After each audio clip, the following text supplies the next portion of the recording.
আসসালামু আলাইকুম। বাংলাদেশ ম্যাচ হেরেছে, শেষ ম্যাচটা হেরেছে বিশেষ করে মেহেদী হাসান মিরাজ এবং সেই সঙ্গে শরীফুল ইসলামের বাজে বোলিংয়ের জন্য। শারজার এই পিচে এরকম লাইন এবং লেন্থ ম্যানেজমেন্ট যেটা বাংলাদেশকে আসলে ম্যাচ থেকে ছিটকে দিয়েছে। নাসুম দেখিয়ে দিয়েছেন যে আসলে এই পিচে আপনি যদি রাইট জায়গায় বল করতে পারেন আপনি ব্যাটসম্যানদেরকে কি পরিমাণ টাফ টাইম দিতে পারেন। তবে আমরা যদি এই সিরিজ থেকে একটা বড় পজিটিভিটির জায়গা খুঁজে বের করতে চাই তাহলে আমার কাছে মনে হয় সৌম্য সরকার এই সিরিজের সবচাইতে পজিটিভ দিকটা আমাদেরকে দেখাবেন। কেন বলছি? সৌম্য সরকার ব্যাট হাতে প্রতিদিনই একটা স্টেবল স্টার্ট দিয়েছেন বাংলাদেশকে। আপনি সৌম্য সরকারের ওই 30-32 রানের সঙ্গে আরও 20 বা 25 রান এক্সট্রা অ্যাডও করতে পারেন।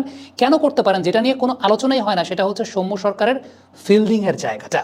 সৌম্য সরকার 3 দিন 3টা ক্যাচ ধরেছেন এবং ওই 3টা ক্যাচ কিন্তু ম্যাচের অনেক ইম্পর্টেন্ট ফ্যাক্টর হিসেবে কাজ করেছে। আমি শুধুমাত্র ক্যাচের কথা বলবো না, তার গ্রাউন্ড ফিল্ডিংটাও মাঠে প্রত্যেক দিনই 10 থেকে 15টা রান এক্সট্রা করে সেভ করে দিয়েছে। যারা ফুল 50 ওভার্স বাংলাদেশের ফিল্ডিংয়ের সময়টা নজর রেখেছেন খেলায়, তারা খুব ভালো মতো রিলেট করতে পারবেন যে অন্যান্য ফিল্ডারদের চাইতে সৌম্য সরকারের ফিল্ডিংয়ের একটা বড় ধরনের পার্থক্যের জায়গা আছে। ক্যাচের ক্ষেত্রে যদি বলি যে বাংলাদেশের ক্রিকেটে যেটা হয় যে বিশেষ করে টেস্ট ম্যাচ ক্রিকেটে আমরা এটা বেশি স্ট্রাগল করি যে স্পেশালাইজড স্লিপ ফিল্ডার আমাদের দেশে আমরা খুব বেশি তৈরি করতে পারি নাই।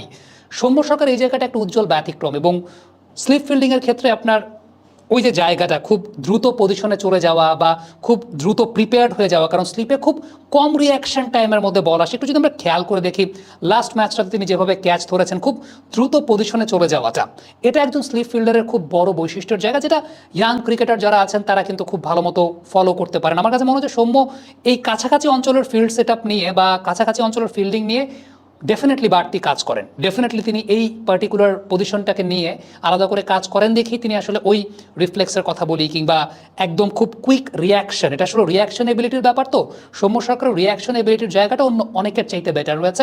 বিষয়টা এরকম না যে সৌম্য দলের জুনিয়র প্লেয়ারদের মধ্যে একজন, সৌম্য সরকার কিন্তু দলের সিনিয়র প্লেয়ারদের মধ্যেই একজন। একদম বয়সের হিসাবে যদি বলি, ধরেন আমি, সৌম্য সরকার, এনামুল হক বিজয়, আমরা একদম কাছাকাছি বয়সের। সো সৌম্য সরকার বিষয়টা এরকম না যে খুব ইয়াং প্লেয়ার, বাট ওই যে ওই কুইক রিয়াকশনের যে জায়গাটা, কুইক রিয়াকশনের জায়গাটায় সৌম্য অন্য অনেকের চাইতে খুব ব্যাপক একটা দৃষ্টান্ত স্থাপন করেছেন।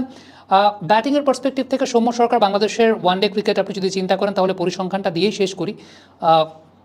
সবচাইতে বেশি ওপেনার হিসেবে অ্যাভারেজের অধিকারী, সবচাইতে বেশি স্ট্রাইক রেটের অধিকারী। এই জায়গাটাও সবসময় নিজের নামের প্রতি বা নিজের ট্যালেন্টের প্রতি সৌম্য সুবিচার করতে পারেন নাই।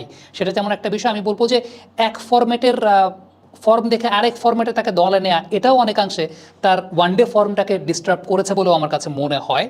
তবে এই মুহূর্তে সৌম্য সরকার ইনিশিয়াল স্টেজে যে রানটা করে দিয়ে যাচ্ছেন সেই রানটা বাংলাদেশ টিমের জন্য আসলে অনেক বেশি মাত্রায় উপকারী এবং আমার কাছে মনে হয় এটা কন্টিনিউ করতে পারলে সৌম্য একটু বেটার উইকেটে সৌম্য রানগুলোকে আরও বড় করতে পারবেন। কিন্তু এই জায়গাটাতে আমি আলাদা করে এই ভিডিওটা করা সত্যিকারের অর্থাৎ তার ফিল্ডিংটাকে একটু প্রেস করার জন্য, কারণ তার ফিল্ডিংটা আমার কাছে মনে হয় যে তিনি ব্যাটে যে রানটা কম করছেন তার কিছুটা হলেও পুষিয়ে দিচ্ছেন তিনি ফিল্ডিংয়ের সময়টাতে। ওই জায়গাটা নিয়ে খুব বেশি আলোচনা হয় না, টেকনিক্যালি খুব বেশি এই ব্যাপারটা নিয়ে কথা বলা হয় না। সো আমার কাছে মনে হয় যে এই জায়গাটা অ্যাপ্রিসিয়েট করার মতো একটা ব্যাপার। Thank you very much. Comment বক্সে আপনাদের মন্তব্য জানতে চাই।